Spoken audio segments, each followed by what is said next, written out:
Difference between content marketing and performance marketing.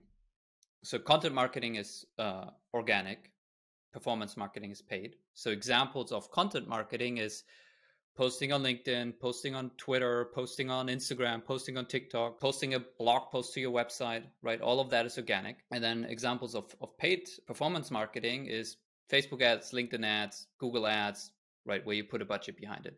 So the main difference is content marketing is free to start with because you don't need to have a budget. You just write a LinkedIn post and post it on LinkedIn. That's free.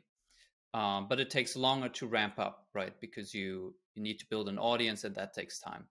With performance marketing, it costs money because you need to actually put a budget behind your Facebook ads, your Google ads. So it's more expensive, but you can scale it faster, right? Because you can just increase the budget immediately to whatever, €1,000 a day, and there you have lots of distribution, right? You don't need to build out the distribution. But both of them have content at the heart. So in content marketing, it's the video, the text post, the blog post, the image post that you're creating and posting on these platforms. For performance marketing, it's the same thing, right? It's an ad, but it's still either a text ad or a video ad or an image ad. It's the same thing. It's content.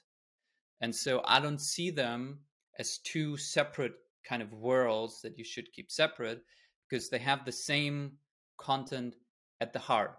And so when I think about, and that's how we do it, for example, we start out with just posting organically, right? Posting on our LinkedIn and posting on our YouTube.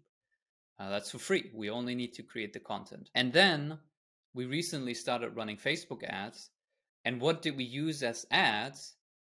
We just used the best performing videos and content that we've posted in the last year, basically, right? Because now I have a big data set of things that I've posted organically where I can see, okay, which of these has gotten more likes than other ones, which one has a higher engagement rate, which one resonated with our prospects, with our ICPs. And now I have a pretty good idea of what our customers are actually interested in hearing from us. And I use those and only those pieces of content in the ads, which is saving me a lot of money because I did the trial and error here where it's for free.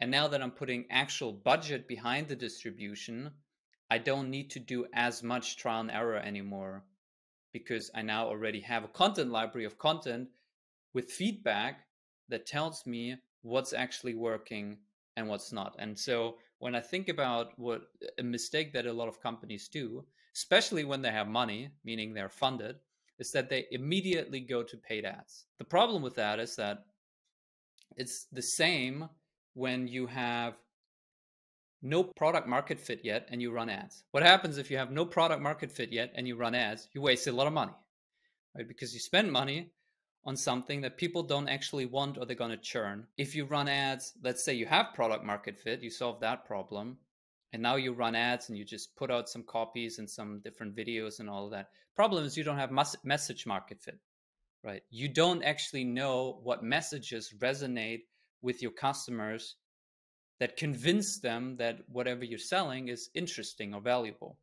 And so again, you're going to waste a lot of money. So I find it makes more sense to first find message market fit on the organic channels because it's free. And then once you have message market fit, you know what your customers care about. You know what headlines and taglines and messages and insights resonate with your customers. Then you put the budget behind it. That's the difference, but also the similarity between content marketing and performance marketing.